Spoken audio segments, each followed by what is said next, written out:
Eu fiz faculdade de comunicação. Fazia parte do curso de comunicação ter aulas de propaganda e marketing. Logo na primeira aula dessa matéria, um professor com cara de integrante do Clube da Luta, quebrei a primeira regra. Perguntou para a classe cheia: qual é a coisa mais cara do mundo? O povo começou a listar produtos de grifes famosas. Uma Ferrari, um colar de diamantes, um relógio suíço, etc.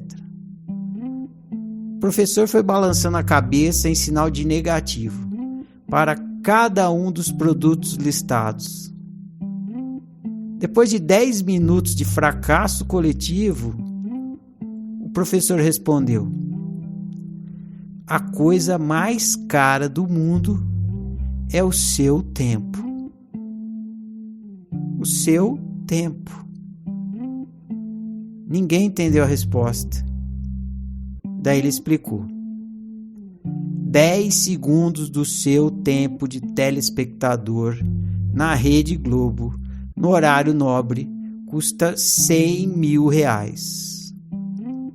Ou seja, seu tempo custa R$10.000 por segundo.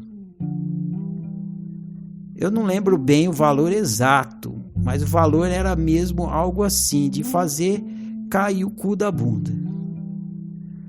Os alunos caem de pau duro, sonhando com o poder da profissão. Eu lembrei da música dos Engenheiros do Havaí. Um dia me disseram que as nuvens não eram de algodão. Sem querer eles me deram as chaves que abrem essa prisão. Nesse dia eu comecei a abrir mais um pedaço da minha prisão mental. Estou te contando isso para que você possa abrir mais um pedaço da sua também.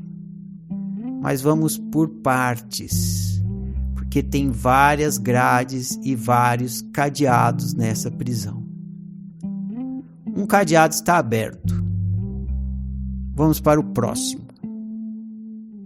Tem uma piada que é assim: um hóspede entra no elevador de um hotel. O assessorista lhe pergunta: para qual andar o senhor deseja ir?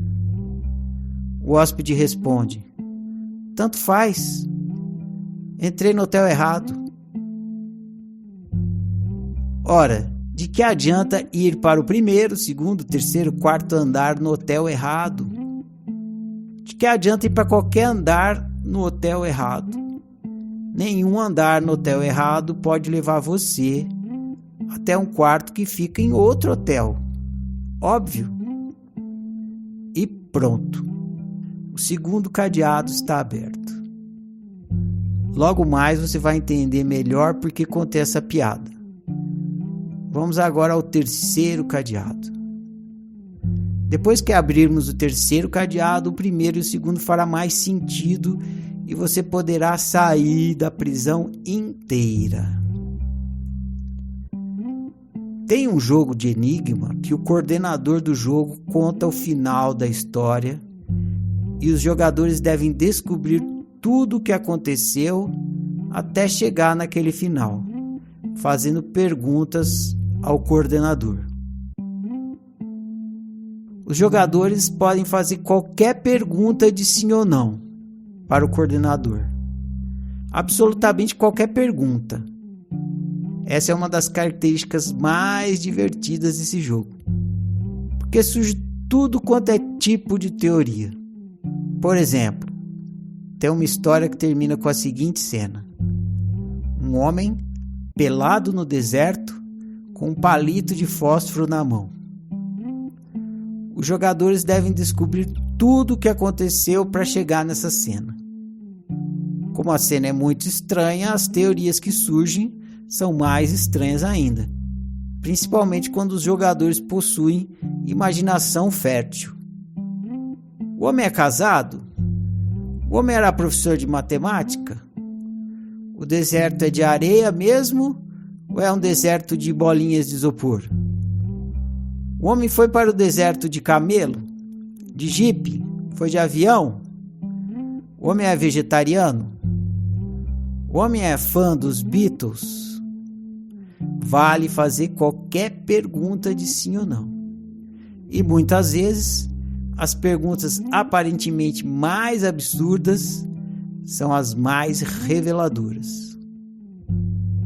O coordenador do jogo, que conhece tudo o que aconteceu, que conhece a história inteira, deve responder sim ou não para cada pergunta. De pergunta em pergunta, os jogadores vão avançando rumo à descoberta da resposta. Só que tem um terceiro tipo de resposta que o coordenador pode dar, além de sim ou não. Qual é o terceiro tipo de resposta? Irrelevante. O coordenador do jogo pode responder sim, não ou irrelevante. Por exemplo, se um jogador perguntar: o homem pelado no deserto é diabético? O coordenador do jogo pode responder que sim, se o homem for realmente diabético. Pode responder que não, se o homem não for diabético. Mas pode responder também que é irrelevante.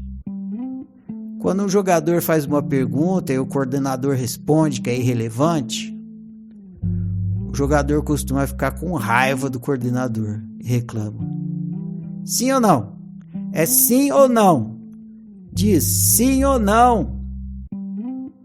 E o coordenador repete: é irrelevante. Os jogadores não aceitam a resposta irrelevante. Eles se sentem ignorados, desprezados. Os jogadores aceitam sim ou não, mas a resposta irrelevante não desce. O jogador tem a sensação de que o coordenador não quer sequer considerar sua pergunta, que o coordenador está fazendo pouco caso da pergunta dele, por isso que ele está dizendo que é irrelevante. O jogador acredita que a resposta irrelevante não ajuda em nada, que é a pior resposta. Só que é justamente o contrário. Irrelevante é a melhor resposta. Irrelevante significa que o jogador está delirando, que ele está viajando na maionese.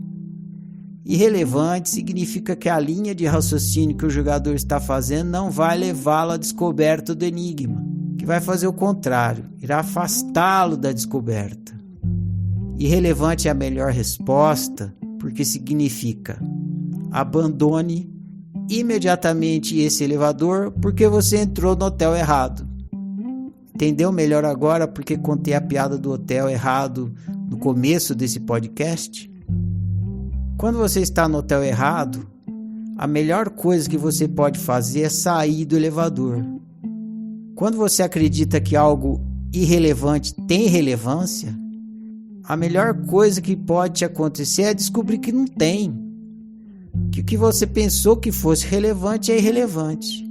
Pois, caso contrário, você continuará indo cada vez mais para o lado errado e se afastando cada vez mais do seu objetivo. Irrelevante é a melhor resposta porque faz você investir bem a coisa mais cara do mundo, o seu tempo. Você vai morrer. O jogo de ser humano começou e vai acabar. Vai chegar ao fim, assim como todo jogo. Seu capital temporal tem fim. Entende isso? Se você entende isso, preste atenção no que vou te dizer. É irrelevante. Isso mesmo. É irrelevante. Tudo isso com que você se preocupa, desde a cor da cueca do presidente até o paradoxo da fenda dupla, tudo isso é absolutamente irrelevante. Para viver bem, só tem uma pergunta relevante a ser investigada e respondida. o que é ser humano. Só isso. Qualquer outra pergunta é irrelevante. Bem viver é resultado do investimento temporal que você faz na descoberta da resposta para essa pergunta. O que é ser humano? Todo o resto é você andando no elevador do hotel errado. Se você quiser entrar no hotel errado e investir seu tempo andando de elevador para cima e para baixo, sem jamais chegar ao autoconhecimento, tudo bem, você pode fazer isso. Aliás, é só isso que você tem feito até hoje. Só que sem autoconhecimento é impossível viver bem. Pensa nisso. Pensa aí.